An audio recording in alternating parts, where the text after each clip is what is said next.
Hi, John. I'm so happy that you could join me and talk a little bit today. Of course, Suzanne, of course. But talking medium to medium is always such a huge treat because Absolutely. like we live sometimes in our little isolated bubble with the work that Yes. we do. It can be a little bit lonely sometimes, and people wonder what it's like to do what we do and live the lives that we live.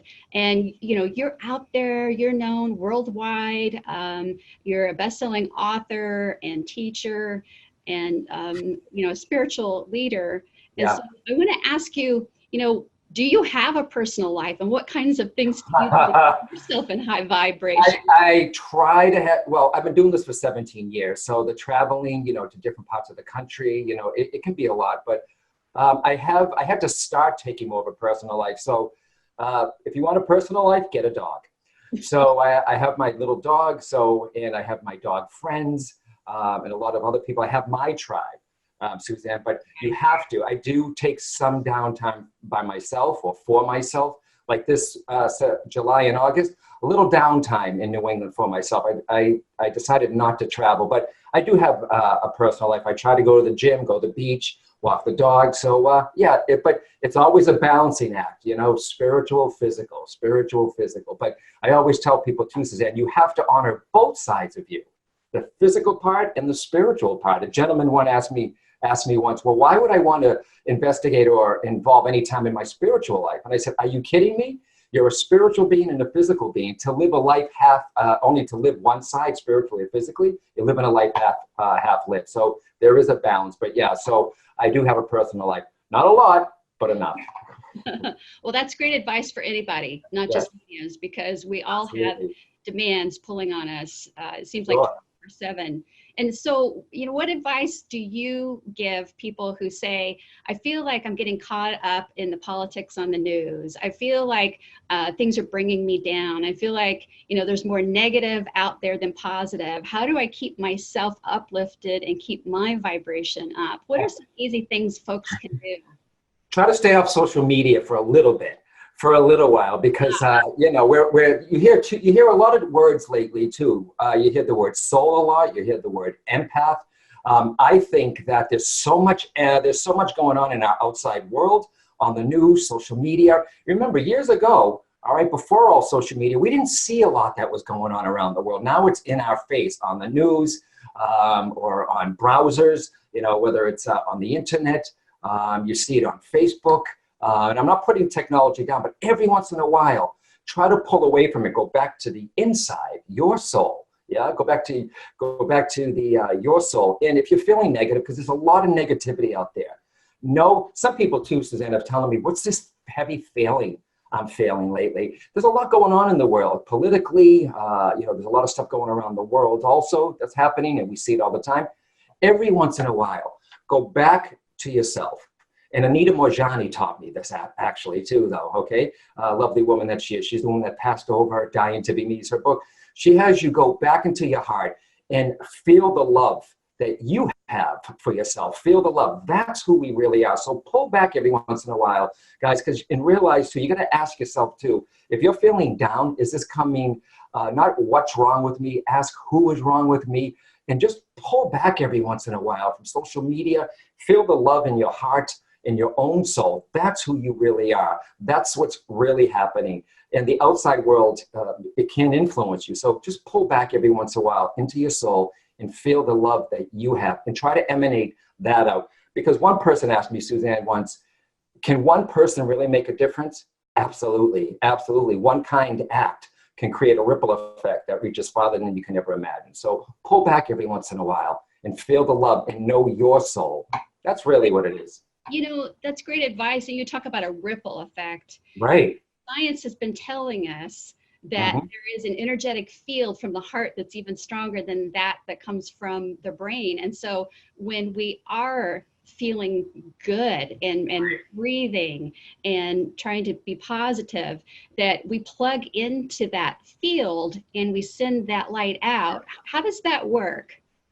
I think it's, we're all made up of energy. So everything, your energy, everything around you is energy. I think if you send out if you feel the love inside of you, in your own heart, in your own soul, and then send it out, there's 7 billion people on the planet also. And you have to remember too, light always will prevail over the dark as far as feelings. I'm not talking, devil, heaven, really. It's like energy. So send out that love. And if you know someone that's feeling down, if you know someone that's feeling ill, send them that energy, send them that love and energy. And it's okay to imagine also, send the energy around the planet, because even Mother Earth right now is screaming for some help. Yeah, but I don't try not to focus, Susanne, too much on the negative, because what you think about, you attract, but I'm not a Pollyanna. I see what's going on in the world, but know who your soul is and send that out to everybody. Yeah, don't be so quick to jump at somebody also, because inside all that layers of stuff, okay? And many people, you may have someone in your life that's difficult. You may have a waiter that's difficult, and then you snap back because they snapped at you. Just pull back every once in a while and know that there's a soul in there somewhere, okay? That perfect soul, but there's layer upon layer of life onto that. So give somebody a break sometimes and just let it roll. I love that you said, I'm not a Pollyanna. Right. So, you're realistic. I think it's good to see maybe 10 minutes of news a few days a week and not dwell on it, because you're a citizen of the earth. Right. But I love what you said about pull back for a minute. You don't have to lash out just because somebody lashes out at you. You can pull back, go back within, take a breath, and try to be objective. So, John, one of the frequently asked questions I get is, what's the purpose of my soul? How do you approach answering such a question? Well, a lot of people ask me that, even my students, and I actually teach and talk a lot about the soul. It's in my book, Power of the Soul. I believe a lot of people say, what's my purpose, John? And they usually call my radio station and want that in 4 minutes, okay? I think, in my belief, as doing all the work and studies about the soul, is I believe that you are a divine being from God or the source, using your gifts, talents, and abilities to help those here. That's what it is. I really believe we're all connected. A lot of people think we're divided, or you see that a lot now, but you think about it, we're all really connected, heart to heart, soul to soul. So your divine purpose, my divine purpose, is not to be a medium, an author, a speaker. All right, I never set out to do this work, nor would I ever imagine I'd be at this place. But I believe your sole purpose is to be all that you can be, a divine being from God or the source, using your gifts, talents, and abilities to help others. Now, my ability as with my mediumship is not my sole purpose. My sole purpose is to help people using my gifts, talents, and abilities. So I really think it is our soul grows every time we come here. So it's basically to help each other and to experience here. And it's not that easy being here sometimes, because you're a high vibrational being coming into a dense body. So it's how you look at it, the people that are around you, your soul tribe. So be all you can be, and honor your divine self, and also help others, guys. You'll see this. Don't help others just because you want something back. The universe will take care of you on its own. Trust me. So you're telling us that intention is the key in the things that you do. Is that right? Absolutely. And I also tell people, how many people who are watching this right now, this is a good tip, okay? This came to me once, or it was given to me, I should say. A lot of us sleep with our phone beside our bed, whether it's an iPhone or no matter what kind of phone it is. There it is. Some people use it for alarm. But I tell my students and people in my workshops, how many of you have a phone beside your bed? And they'll raise their hand. And I'll say, how many of you, even before you wake up from that beautiful slumber, your spirit was in the spirit world, revitalizing just like your body needs to. You wake up, you reach for the phone. Your foot hasn't even touched the floor yet. You're looking at Facebook, Twitter, Instagram. You're looking at all social media. So you went from that beautiful place right into social media, okay, really, really fast. Before you pick up that phone, I always say, put your hand on your heart and say, I am soul. I am soul. Put your hand on your heart when you wake up. Set one word for an intention. Love, peace, forgiveness, abundance, kindness. One word. then reach for your phone. So before you reach for your outer technology, reach for your inner technology before your foot touches the floor. Because I really believe how you start your day off just before you get up is going to put a vibe on how the rest of the day is going to go. That's my take. Wow, that's fabulous advice. Right. When I first wake up, that that minute when you're coasting and you're awake, but you're not totally awake. A hypnagogic state. You're here and you're not here. Yes. Exactly. In that moment, I always say, oh, thank you, Source. I have another day here. What do I need to know today? And sometimes I'll get a flash of an image or a thought come to mind and then set my intention. I'm going to do what you said about putting the hands on the heart. That just draws your focus there, doesn't it? I mean, before you reach for that phone. Yes.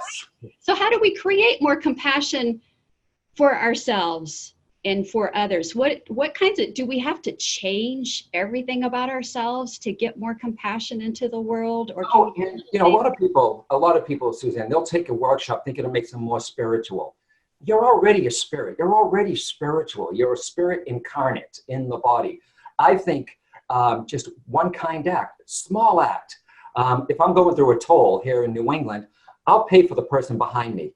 And even though I have one of those passes, I can go right through. I will go into the lane, I'll take out some change, and I'll say to the toll keeper, pay for the person behind me and tell them to have a nice day. Now, how do you know that person who traveled had an awful day, or something happened in the family or a relationship, and they're not feeling well or sad or angry? They go to the toll, and then the toll person says, person in front of you said, have a great day, pass it on. Maybe that one act is going to change that person's mood, change their way, and maybe it'll set up the rest of the day more positive for them. So start off small. I find that doing small acts of compassion for others is also not only helping the person, you're also helping yourself. That is great. I do. Yeah.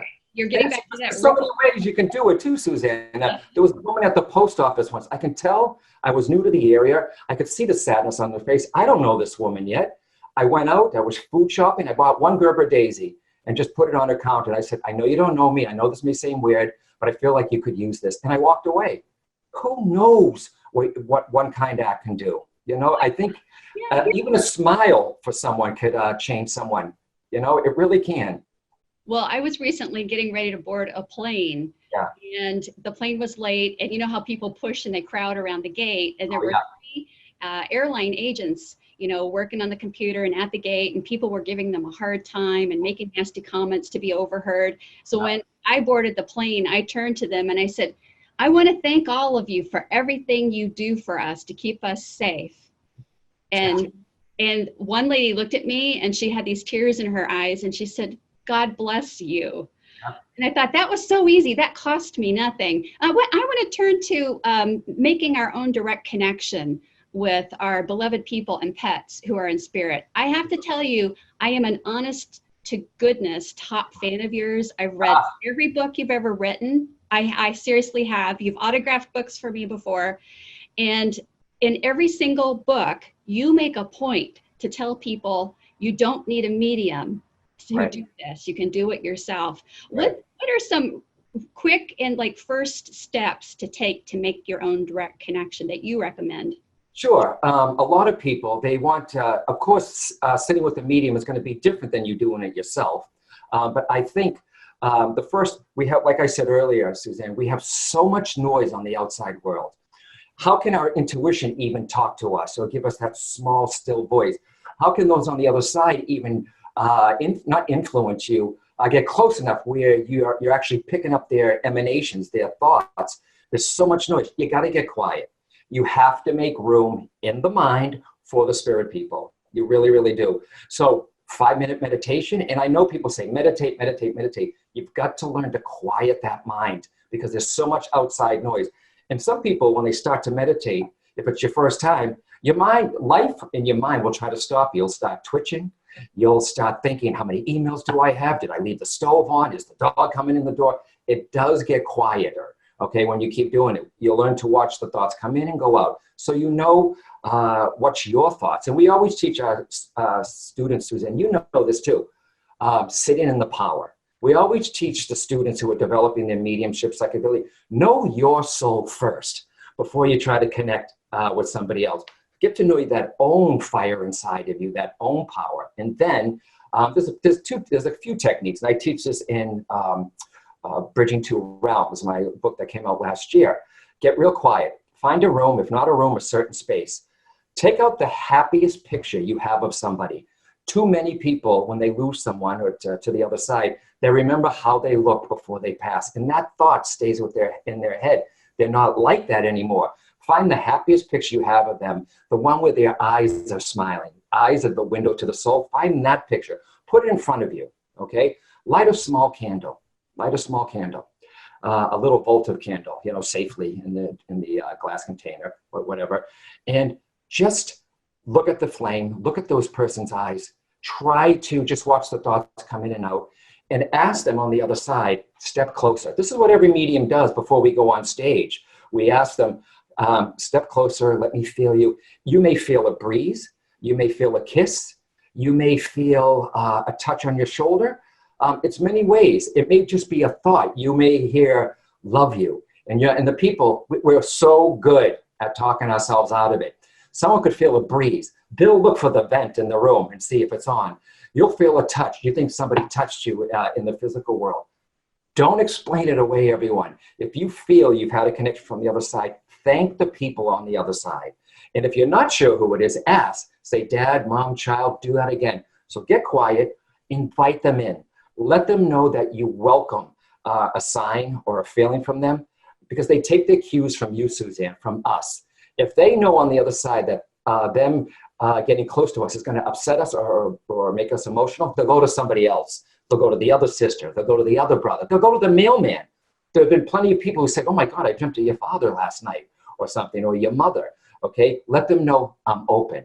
I'm open. And watch for those signs and don't explain it away. Okay, one little candle and invite them in. Okay, you don't need a medium to do this. I love when people see us, though on stage, just like at your event that we're doing here, but you can do this for yourself. And ask yourself, if you're not sure, ask yourself, is this coming to me or from me? On a soul level, Susanne, if you're making this up, or if it's yours, or what's those on the other people on the other side. That's one tip. Anyway, get quiet, get the outside noise out, and then do that thing with the picture, the smiley picture with the votive candle. And that's a good place to start. Start small, okay? Yeah. Start small, and also temper your expectations, because sometimes the contact can be very, very brief, but you can treasure that brief bit of contact. And people will ask me, well, if I get a dream visit or a meditation visit, how do I know that it's real and not my imagination? What do you say to that? I say that, is this coming to me or from me? It feels different. If it's imagination, imagine, this is a good tip.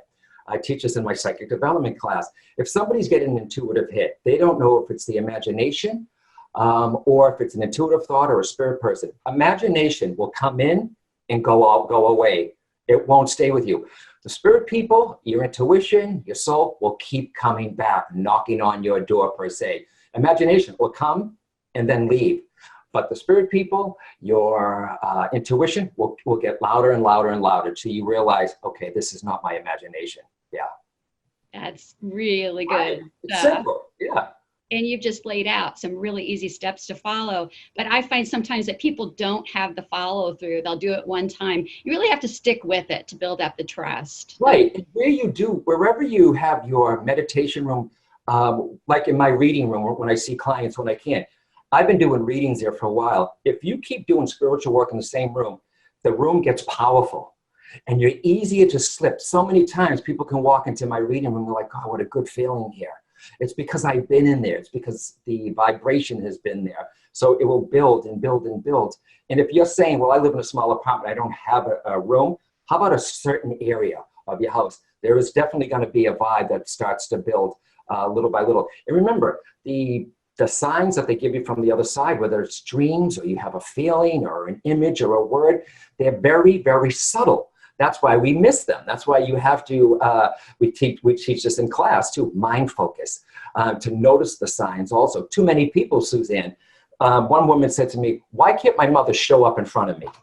And I said, okay, darling, let's get real, all right? What would happen if your mother manifested in front of you? And she says, oh, I'd love it. I said, actually, you probably die from fright.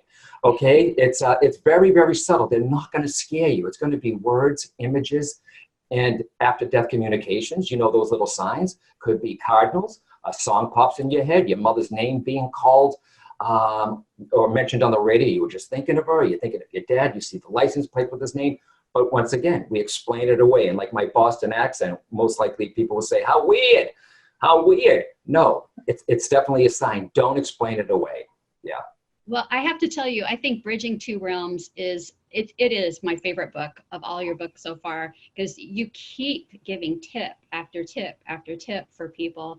And I love watching you doing platform demonstration. I love doing it. Oh, it's great. And people in Scottsdale are going to get the opportunity to see you do that.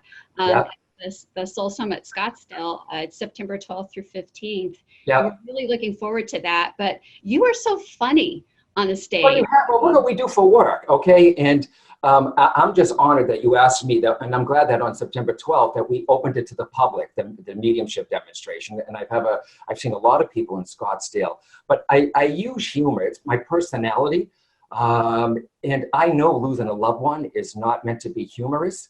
But when you have a few hundred or 1,000 people in the audience, I'm not going to sit there and talk about or stand and talk about death. All right, because there is no death. You can't die for the life of you. All right, but humor raises the energy of the room because it's a three-way communication. It's the audience, it's the medium, and it's those on the other side. Laughter is the best medicine. And to see a mother laugh or smile, Suzanne, for the first time in months, some people feel guilty laughing after somebody passes. But I've had one woman, I've had a few moms come up to me and dad saying, "Oh my God, I haven't laughed in months since I lost my child." All right, it's okay, guys. We're the ones that are still here. They want us to be happy on the other side. They're laughing on the other side. They feel joy, so it's okay. And like I said, humor or a little joking with the audience raises the energy of the room. It really, really does. Yeah, and you're great at raising the energy level. And one of the things that you say when you first come out is send up the love. Send up the love. How do people send up love? Yeah, they think it's here. All it is, it's just feel the love for your mom or the person that passed away, or the child, or the grandmother. Feel that feeling and imagine it just going up into the spirit world. It's almost like you're knocking on the door saying, "Hello, can you come forward?" And that's basically what I do. And of course, we always say Tuesdays that we have no control who comes through. And I always find it amazing that those that come through, there's usually a message. And what's great about live events, okay? And I know there's a lot of online stuff, but what's great about live events, you feel it in the room.